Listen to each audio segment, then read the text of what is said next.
स्वागत है आप सबका आज की वीडियो में। आज हम परिमेय संख्याएं और उनके गुणधर्म के बारे में अध्ययन करेंगे। आइए सबसे पहले हम जानते हैं कि परिमेय संख्याओं की आवश्यकता क्यों पड़ी। सबसे पहले हम देखते हैं कुछ गणितीय समीकरणों को, कुछ समस्याओं को लेते हैं। जैसे एक समीकरण है हमारे पास x + 2 = 7। तो इस समीकरण का हल क्या होगा? x = 5 इस समीकरण का हल होगा, क्योंकि इसमें x के स्थान पर 5 रखने पर ये 7 के बराबर हो जाएगा। तो 5 एक प्राकृत संख्या है। इसी तरीके से एक और समीकरण हम ले लेते हैं x - 3 = 3। इस समीकरण का हल क्या होगा? x = 0, क्योंकि x के स्थान पर 0 रखने पर 0 - 3 = 3 आता है।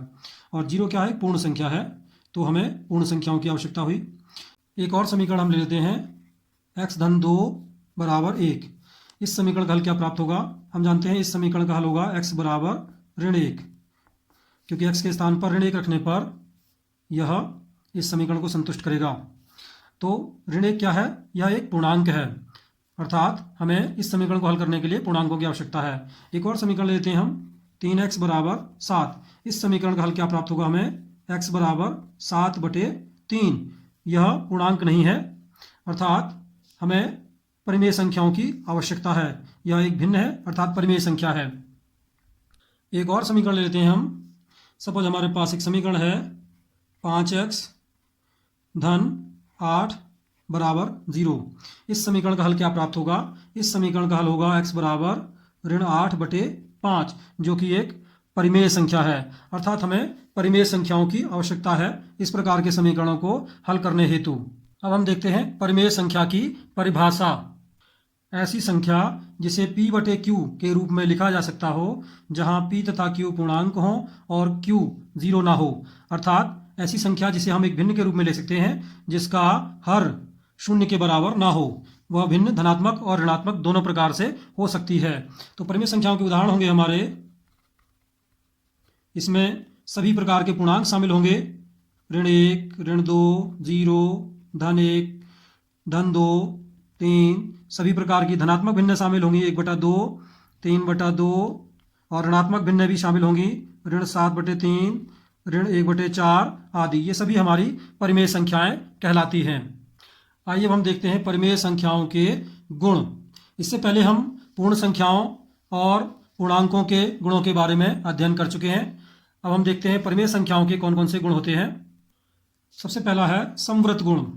तो परिमेय संख्याएं योग के लिए समवृत्त होती हैं। इससे पहले हमने पढ़ा था कि पूर्ण संख्याएं और पूर्णांक भी समवृत्त गुण का पालन करते हैं योग के लिए। आइए इसको टेस्ट कर लेते हैं। दो हम परिमेय संख्या ले लेते हैं, 1/2 और -3/4। हम देखते हैं क्या इन दोनों का योग भी एक परिमेय संख्या प्राप्त होगा। तो इनका हम योग कर लेते हैं। योग करने की भिन्नों का योग करने की विधि हम आपको पढ़ा चुके हैं। इसमें क्या करते हैं हम अंशों के स्थान पर कैंची गुणा करके आएगा, 4 से 1 में गुणा करेंगे, 4 × 4। 2 से -3 में गुणा करेंगे तो हो जाएगा आपका -6, और बटे 2 की 4 में गुणा करके आ जाएगा 8।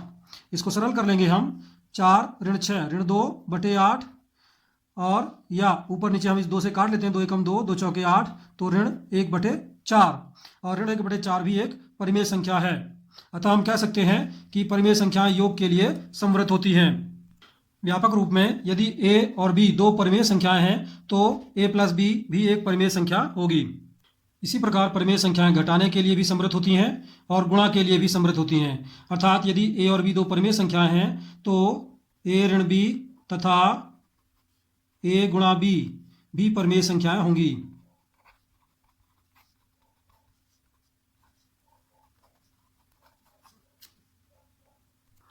परिमेय संख्याएं भाग के लिए समवृत्त नहीं हैं, क्योंकि किसी भी परिमेय संख्या a के लिए a/0 परिभाषित नहीं है, अर्थात 0 से किसी भी परिमेय संख्या को भाग नहीं किया जा सकता है। अगला गुण है क्रम विनिमेयता। हम जानते हैं पूर्ण संख्याएं और पूर्णांक योग के लिए तथा गुणा के लिए क्रम विनिमेयता का पालन करते थे। आइए हम देखते हैं क्या परिमेय संख्याएं भी क्रम विनिमेयता का पालन करती हैं। योग के लिए तथा गुणा के लिए परिमेय संख्याएं क्रम विनिमेयता का पालन करती हैं, अर्थात दो परिमेय संख्याओं a और b के लिए a + b बराबर होगा b + a, और a × b बराबर होगा b × a, अर्थात क्रम बदलने से उनके योग और गुणा पर कोई अंतर नहीं पड़ता है। आइए इसको उदाहरण से हम समझते हैं। कोई दो परिमेय संख्याएं ले लेते हैं हम, एक 2/3 और एक है ऋण 4/7। अब इनका हम योग ज्ञात करते हैं। सर्वप्रथम 2/3 धन ऋण 4/7। योग करना भिन्नों का हमने आपको बताया हुआ है। कैंची गुणा करेंगे ऊपर, 7 दूनी 14 और 3 चौके 12, तो ऋण 12 होगा क्योंकि धन और ऋण की गुणा ऋणात्मक आती है, बटे नीचे हरों की गुणा कर लेंगे, 3 सत्ते 21, 14 ऋण 12 बराबर होता है 2/21। अब इनका क्रम बदल लेते हैं। ऋण 4/7 धन 2/3 बराबर, फिर वही काम करेंगे, कैंची गुणा करेंगे, 3 चौके 12 तो ऋण 12 और धन 7 दूनी 14 और बटे 7 या 21, ऋण 12 धन 14, विपरीत चिन्ह के हैं तो घटेंगे, तो 14 में से 12 घटा करके आएगा 2 और ये धन 2 आएगा क्योंकि धन की संख्या बड़ी है, और बटे में 21, तो पुनः 2/21 आया है। अर्थात हम कह सकते हैं कि 2/3 धन ऋण 4/7 बराबर ऋण 4/7 धन 2/3। अब आइए देखते हैं गुणा के लिए क्या ये क्रम विनिमयता का पालन करेंगी। तो इनकी गुणा कर लेते हैं। सर्वप्रथम 2/3 गुणा ऋण 4/7। भिन्नों की गुणा करना हमने आपको बताया है कि अंश की अंश में और हर की हर में गुणा करते हैं। तो 2 गुणा ऋण 4 बराबर हो जाएगा ऋण 8 और 3 गुणा 7 बराबर होगा 21। अब इनका क्रम बदल लेते हैं हम। ऋण 4/7 गुणा 2/3 बराबर, अब ऋण 4 से 2 में गुणा करेंगे तो ऋण 8 बटे 7 या 21, पुनः समान उत्तर प्राप्त होता है। अतः हम कह सकते हैं कि 2/3 गुणा ऋण 4/7 बराबर ऋण 4/7 गुणा 2/3, अर्थात ये क्रम विनिमयता के नियम का पालन करते हैं। अब देखते हैं घटाने और भाग करने के लिए क्या परिमेय संख्याएं क्रम विनिमय होती हैं। तो हम जानते हैं पूर्ण संख्याएं और पूर्णांक घटाने और भाग के लिए क्रम विनिमय नहीं थे। इसी प्रकार परिमेय संख्याएं भी घटाने और भाग के लिए क्रम विनिमय नहीं होती हैं। अर्थात परिमेय संख्याओं a तथा b के लिए a ऋण b is not equal to b ऋण a तथा a भागा b is not equal to b भागा a। तीसरा गुण है साहचर्यता। हम जानते हैं कि पूर्ण संख्याएं और पूर्णांक योग के लिए और गुणा के लिए साहचर्य थे। अब हम चेक करते हैं कि क्या परिमेय संख्याएं भी योग और गुणा के लिए साहचर्य होंगी। तो परिमेय संख्याएं भी योग तथा गुणा के लिए साहचर्यता के नियम का पालन करती हैं। अर्थात दो परिमेय संख्याओं a तथा b के लिए a प्लस बी प्लस सी बराबर a प्लस बी प्लस सी, अर्थात पहले हम a और b को जोड़ लें फिर उसमें c को जोड़ें, या पहले b और c को जोड़कर फिर उसमें a को जोड़ें तो उत्तर समान प्राप्त होगा। इसी प्रकार गुणा के लिए a b c की जब हम गुणा करते हैं तो पहले a और b की गुणा करके तत्पश्चात उसमें c की गुणा करें, या पहले b और c की गुणा करके फिर उसमें a की गुणा करें तो समान उत्तर प्राप्त होता है। अतः परिमेय संख्याएं योग और गुणा के लिए साहचर्य होती हैं।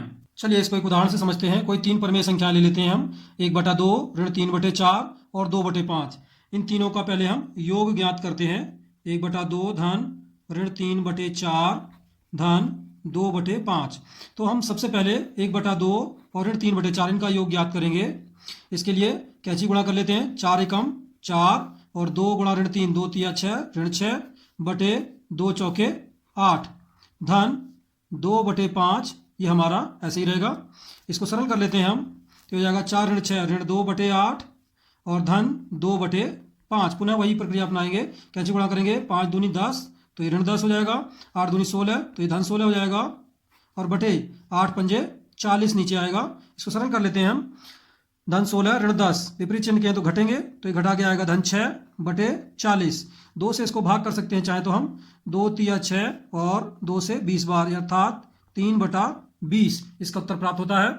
आइए अब हम इनको क्रम बदल के जोड़ते हैं, अर्थात पहले ऋण 3/4 और धन 2/5 को जोड़ेंगे तो 1/2 हमारा ऐसे ही आ जाएगा। धन यहाँ पर कैंची गुणा करते हैं, 5 तिया 15 तो ऋण 15 और 4 दूनी 8 तो धन 8 हो जाएगा, और बटे 4 पंजे 20। इसको सरल कर लेते हैं हम, 1/2 धन और ऋण 15 धन 8 तो हो जाएगा हमारा ऋण 7 बटे 20।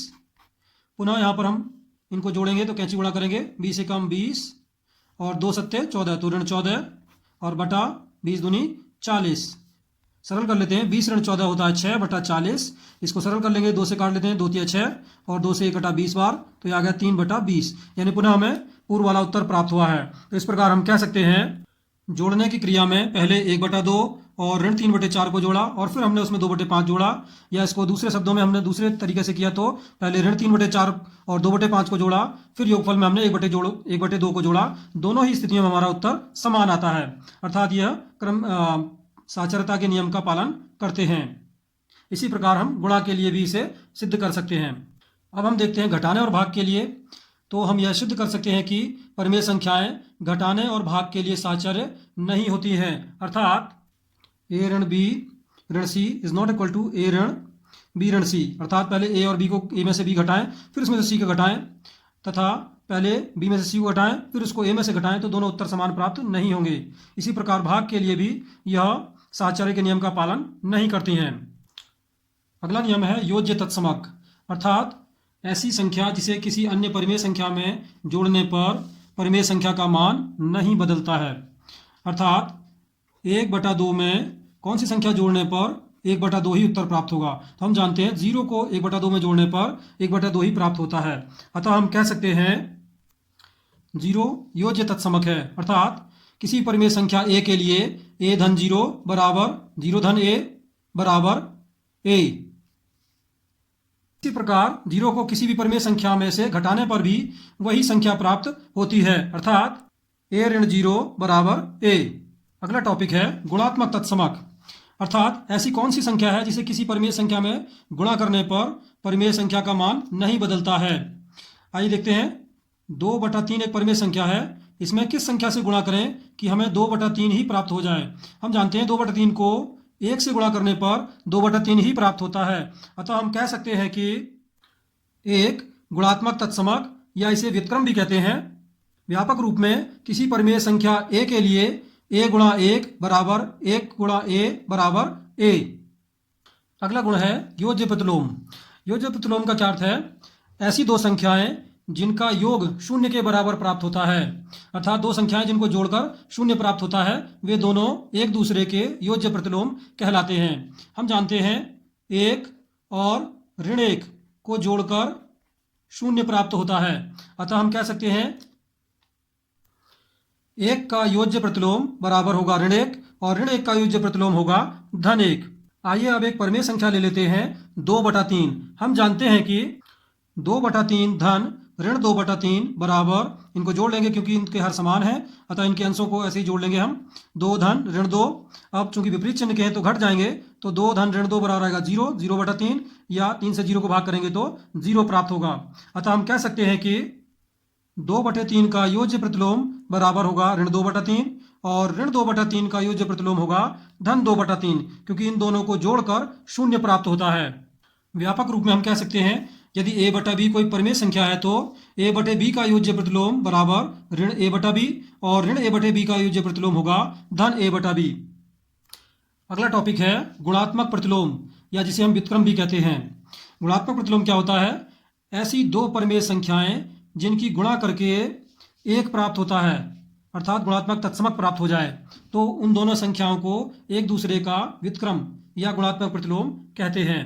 जैसे 2/3 की गुणा करें ऋण 3/2 में, 2/3 की गुणा करते हैं 3/2 में, तो हमें प्राप्त होगा, अंश के अंश में गुणा करेंगे हर की हर में, 2 × 6 और बटे में आएगा 3 दूनी 6, 6 से 6 को भाग करेंगे तो 1 प्राप्त होगा।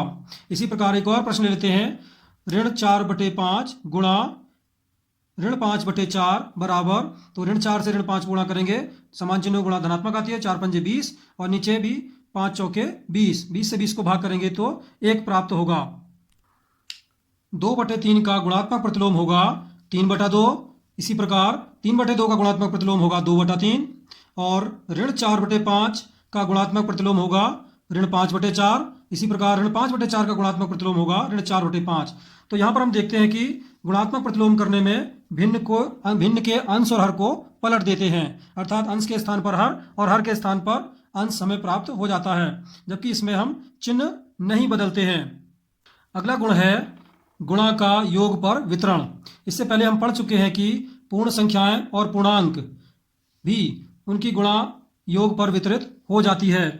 इसी प्रकार हम सिद्ध कर सकते हैं कि परिमेय संख्याओं की गुणा भी योग पर वितरित हो जाती है, अर्थात यदि a, b और c तीन परिमेय संख्याएं हों तो a गुणा b धन c बराबर a गुणा b धन a गुणा c। इसी प्रकार घटाने के लिए भी गुणा वितरित हो जाती है, a गुणा b ऋण c बराबर a गुणा b ऋण a गुणा c। तो यहाँ पर a से b में भी गुणा हो जाती है और a से c में भी गुणा हो जाती है और फिर दोनों को हम जोड़ देते हैं। तो आज हमने परिमेय संख्याएं और उनके गुणों के बारे में पढ़ा। यदि आपको यह वीडियो पसंद आया हो तो इसे लाइक करें, शेयर करें और हमारे चैनल को सब्सक्राइब करें तथा बेल आइकन दबाएं ताकि जब भी कोई नया वीडियो आए तो आपको सर्वप्रथम नोटिफिकेशन प्राप्त हो जाए। अगले वीडियो में हम इन गुणों पर आधारित कुछ प्रश्नों को हल करेंगे तथा परिमेय संख्याओं को संख्या रेखा पर निरूपित करेंगे और दो परिमेय संख्याओं के बीच में परिमेय संख्याएं ज्ञात करना सीखेंगे। धन्यवाद।